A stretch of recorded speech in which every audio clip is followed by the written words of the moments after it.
Testing, hello, hello. Okay. I think we're ready now. Now we're ready.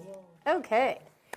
Well, good morning. I'll call the March 11th, 2020 meeting of the Staff Hearing Officer to order. We have a couple preliminary matters. Do we have any requests for continuances, withdrawals, postponements, or addition of ex-agenda items? No, we do not. Okay. I don't believe there's any announcements or appeals, none that I'm aware of. And then I don't believe we have any members of the public here to address the staff hearing officer for the item that is not on the, for any items not on the agenda. I believe you're all associated with the item on the agenda, so I'll close that general public comment and go to item 2 on the agenda, which is the application of Dale Pekarek, architect for Jennifer and Robert Conroe at 476 Braemar Ranch Lane. If you'd like to come up, and the staff will give a brief presentation, and then I'll ask if you want to add anything or elaborate on any aspect of the project that wasn't covered. So take it away. Okay, good morning, Ms. Brooke. My name is Danny Cotto, Senior Planner. I'm substituting in today for Michelle Bedard, who is the case planner. The project before you is a proposal to approve an as-built palapa in the front yard of a house over in the Braemar neighborhood. To orient you to the site, we'll look at the site plan. The site boundaries are in yellow here. The setback line is in blue here, and it's 35-foot setback and from the front and 15 from the side. In yellow here is the outline of the as-built palapa. Basically, anything from this point forward is considered the front yard, and accessory buildings, and a palapa is considered an accessory building. They're not allowed in the front yard by right. So, so that's what the proposal is for, modification to allow that in the front yard. It is an as-built structure.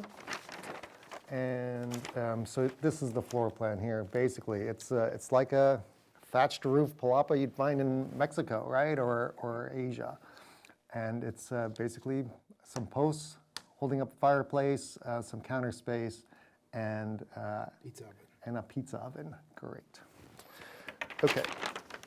Just to orient you a little bit more to the site, we have a little aerial photo, and here south is on this side, north is up there. And, wait a minute, sorry. Cliff Drive is here. Yeah, this is a Cliff Drive. I'm all confused now, sorry. So this is, it was totally opposite. There's the site. Okay, this is north, south, Cliff Drive. This is the Braemar Ranch neighborhood. And this is the site right here. Here. Thank you, sorry. And then the palapa is this little red thing right there. And then a few other photos. This shows the front entrance with some high hedges at the front lot line. I'll be talking about that in a sec. And then this shows the palapa. So this is the front of the main house, and then here's the thatched roof palapa. And a few interiors. Okay. Okay. So it is in the coastal zone. There is, it has been determined that it qualifies for a coastal exemption, not a coastal development permit, and that will be taken care of, or well, that will have to be submitted and taken care of through the building permit process. That's the normal thing. There is, like I said, on those photos I was showing you, there's some overheight hedges and overheight fence and gate in the front area. Those are subject to, first of all, the fence is subject to design review, and that has been submitted and scheduled. The gate is closer than 20 feet to the pavement. That's been reviewed by transportation, and they'll be giving a waiver for that distance. And the overheight hedge and fence needs an administrative exception in Title 28 of our code. So that will have to, there's a condition that be applied for and approved prior to, well, actually the condition doesn't say, but it should be prior to the issuance of a building permit. Okay. Size-wise, I didn't say, but this gazebo is 391 square feet. So we reviewed this. I mean, honestly, it's fairly innocuous. It's a nice-looking structure. It's not subject to design review. This is an area that is not well-traveled in the city. It is behind this high hedge. And staff reviewed it. We recommend that you approve the project, making the findings that are in the staff report. Basically, it's consistent with the purpose of the intent of the ordinance. It will not detract from the single-family residential environment and the modifications necessary to secure. We believe this to be appropriate, and the modifications necessary to allow that appropriate improvement. That concludes my staff report. I'm here for questions. Okay, thank you. I don't have any questions for staff right now, so if the applicant would like to introduce yourself and offer any other information. I'm Dale Pekarik from the Fine Line. I'm here with the owners, Robert and Jennifer Condro. And once again, Danny laid out exactly what we're doing here. We have a palapa that was built several years ago, and now we're formally trying to get it approved through the process. And because of its location on the property, the palapa is set back quite a ways from even the normal setback. And the hedging and the shrubbery around it blocks it from anybody's viewpoint. Along the front of the property, we have recently trimmed the hedges down to a 6-foot, which is at the top of the fence.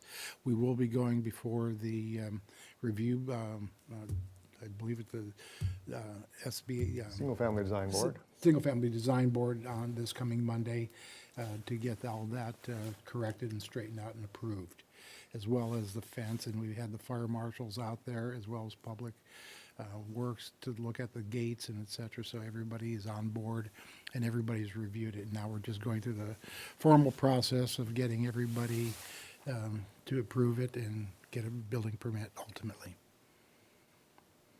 Okay. Okay, thank you. I do want to open public comment for this item, and I don't believe there's anybody who wanted to speak at the hearing on this item. I did receive some correspondence via email that was forwarded to me from Lori Rafferty, Spencer Seal, and Karen Rabin, and Debbie and Danny Babai, who were all expressed support for the application. I forgot, I did have one question for staff, because part of the staff report mentions that if there were to be approved and then submitted for plans for a building permit, that it would abate an enforcement case. And I was curious as to how this came about. Do you know how this came to our attention, the as-built nature of the structure, or maybe the applicant knows? I don't know, but maybe the I applicant does. don't know about the enforcement case, maybe because it's in the setback. That's the only thing in the front yard, I should say. But all others abide by it. I can't think of anything The else. reason, okay, maybe the owner knows. The reason I ask is because it says that this would abate it. It doesn't mention that there's any other aspect of the property that's out of compliance, I mean, other than what we've talked about with the fence and hedge. So I was just curious if there were if I needed to condition this in any other way to make sure that the other aspects of the enforcement case were. Do you mind coming up? Sure. Just come up and state your name for the record, and then that'd be helpful. Thank you. Hi, I'm Jennifer Conroe. My husband and I own the property. Okay. And when we actually built the gazebo palapa, we didn't actually think that it even needed a permit. And so then we found out years later that it did. So it was actually me Oh, okay. that contacted Dale to try to get that Oh, okay. as-built permit. After the fact. Okay, thank you. That clears that up. If that was the one reason, then that's why that one permit would clear that up. Okay,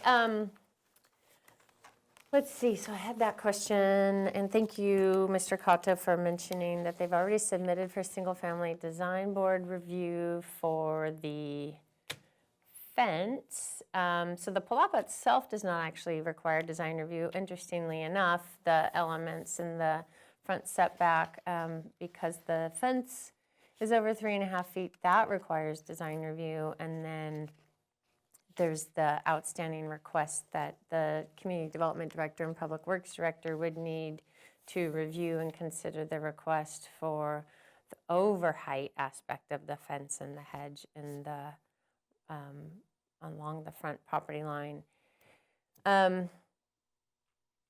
So I toured the neighborhood Monday and saw what you showed here on the aerial photo, and I think what was expressed in either the letter or the staff report about how this particular area has a fair amount of detached structures, whether they're garages or other accessory structures. I noticed that when I was driving through, and many of them you can't see because there are overheight hedges or fences or walls, and I don't know the legality of all those, but the properties are large.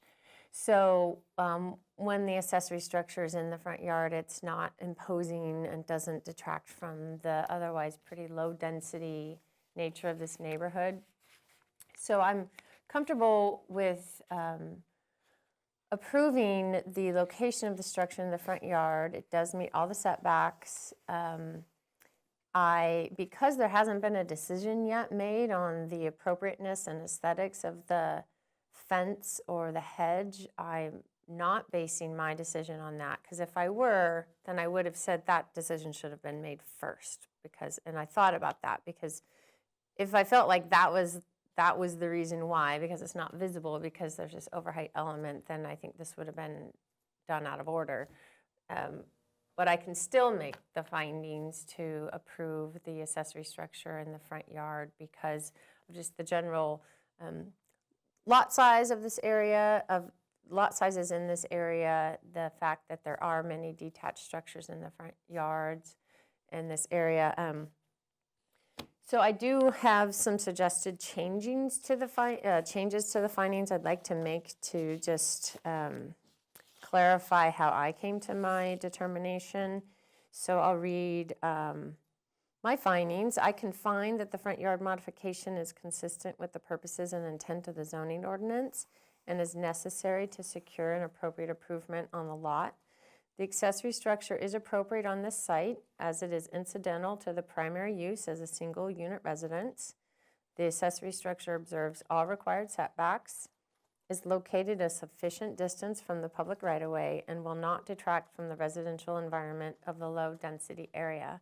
And I did want to clarify the timing of the condition, which Mr. Cotto mentioned verbally too, that this approval is subject to a condition that the applicant submit an application for an administrative minor exception to be considered by the Community Development Director and Public Works Director for exceptions to fence and wall standards prior to the issuance of any permit for the project.